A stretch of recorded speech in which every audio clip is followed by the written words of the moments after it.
Good morning, everybody. What's today's topic? Well, we're going to have a discussion about anvils and ideas on how to make stands for them. Grab your coffee, we'll get after it, and we'll do some questions along the way, and we'll wrap it like we always do with other questions from other viewers. And here we go. I'm going to put up the first video, and we'll talk about the different parts. 1 second. Okay, the first part of the discussion is let's take a look at the anvil and let's see what the different parts of it are called. So you can pause this for a minute and take a close look. Most people are interested in the very top of this, of course, which is from the horn to the table to the face, and then they get these two holes confused. The square one's a Hardy hole, the round one's a Pritchard hole, and here's the rest of it. It's a very simple drawing. I got it off of the web, but this tells you the different parts. So as we go forward and we talk about the different holes or the different parts, you'll understand what they are. So let's throw up the next picture and continue. Okay, let's take a look at the picture up here on the left. If you're buying an anvil, the best way to do it, I think, is to try to find one of the older ones off Craigslist or wherever you can. Buying a nice old-time anvil, you're not going to beat it. They're fantastic, but don't expect them to be cheap. But they make really nice new ones. Be careful what you're buying. The ones out at Harbor Freight, they are what they are. They'll work. They're functional. But I watched a video where a guy had ground off all the paint and everything, and you can see where the welds, where they missed and they had gaps, and they filled them with Bondo, they sanded it down, and they painted the anvil. They finished the manufacture and they shipped them. And not the best quality, okay? And they're not made out of the highest quality steel either. Anyway, back to talking about the anvil stands. The one on the upper left here, this guy took 4x4s or something similar. He put them together as a block. Then he created steel bands that went around it, and he welded nuts, and he got a bolt, and he tightened them and made this really tight platform. You can do this. It's a really good idea. And I put a picture over on the far right, and I gave you a close-up of how he made those bands.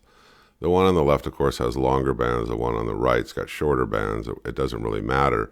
But it's an idea of how you can make these yourself. These bands are not hard to make. Take a look. He used a piece of tube steel. He used all thread, and he used nuts, washers, and he was able to put this around on all four corners, and he tightened this up, and it makes it really, really rigid. Take a look on the bottom left. It's the same one, just a different way, really, of making the bands. He put handles on this, and this is where he can drop and put his hammers and so forth. And the top's nice, flat, level, everything like that. Then you put your anvil on top of it. Again, there's a middle picture on the bottom. It shows you those bands again. It's the same picture on the top left, but a little bit more close up. Okay, then you worry about securing your anvil to that piece of wood. Now, there are a lot of methods for doing this. Take a look over here on the bottom right. Now, this guy, you can use a combination of things. Look at the base there. You can tell he used a railroad spike. Now, you could put 4 railroad spikes, 2 in the front, 2 in the back, and you can drill holes just shy of the diameter of that railroad spike and pound them down in there so they're nice and tight. And it'll hold this anvil in place.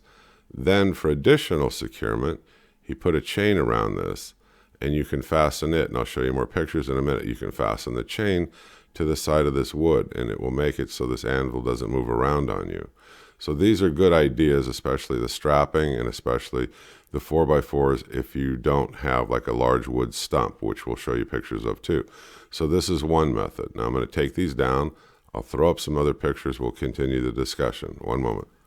Okay, let's take a look at the one on the upper left here. Now he managed to find an old stump, an old log, and it was fairly round, and he stripped it all down, probably put some kind of sealer on there for what I'm looking at, and he put like a leather strap or something going around it for his tool holder. Not the way I would do it, but it is an idea, and it works for him. And then take a look at how he secured that base. He put those threads down into the wood with a piece of steel going across to another threaded piece, and he tightened those bolts down, and that holds it by front, back, sides. So there's another method that you can use to secure one of these old anvils if you run across one, or even a new one. Take a look over here on the far right. This guy decided, hey, I'm just going to make a smaller stand. Now, depending on how hard you're going to hit this thing and what you're going to do with it, okay, you can make these out of tube steel, yes, and you can make the holders like he did here.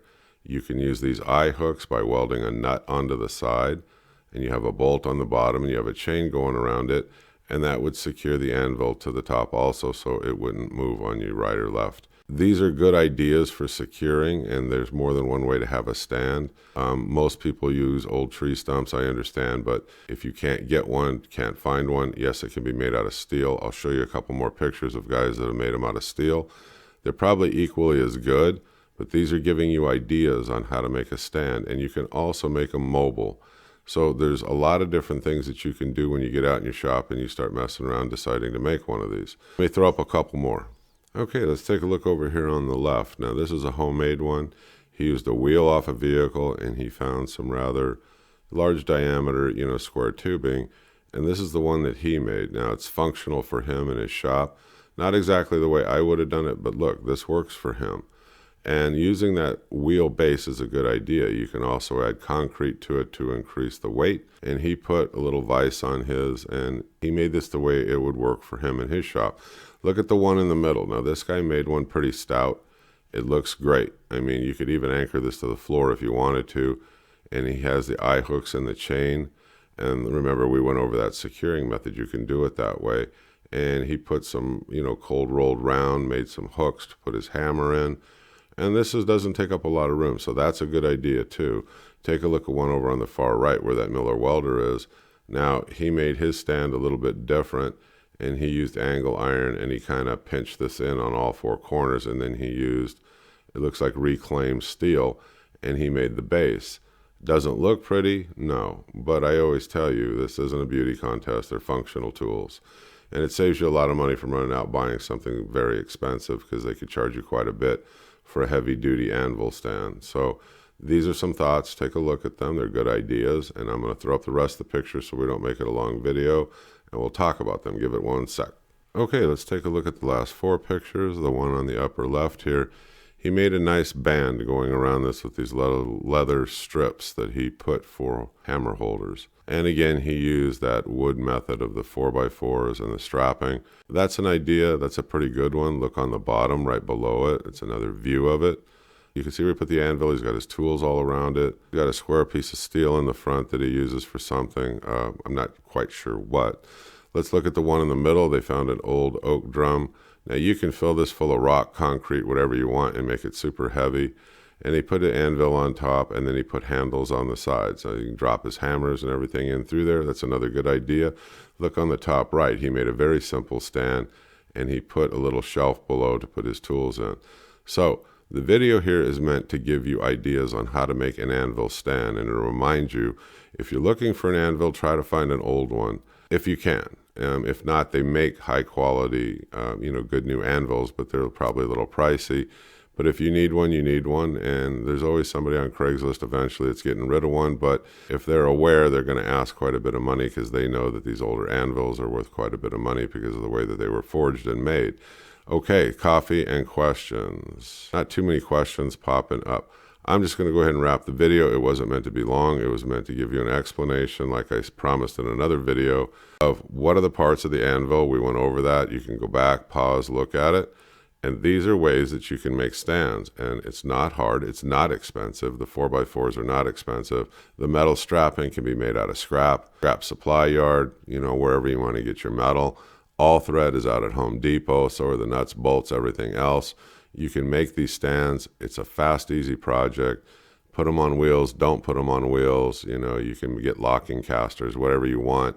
But because of the pounding, I would probably not, go the route of wheels. But other people have, but they're just ideas. I'm not telling you how to go out and do it. Okay, one question is, how high should I make that stump? I mean, how tall? Stand there, put your arm down at your side, see where your knuckles are, like in this picture right here to my left, and that gives you a general idea of the height that you want it. And the reason why is when you come down with that hammer and you strike it, you're at this 90-degree angle, with your arm, and that gives you the best distance, really, in terms of the height. If you can't do it that way and you're, this weekend warrior garage type guy like me, then don't. Make it, as tall as you can or as tall as you feel comfortable with. But I hope that answers your question, and the picture gives you a good visual on exactly how to do it and how quickly to find out. Okay, your question that you're asking me relates to, if you get this log, how do I make the top level? How do I make it sit right?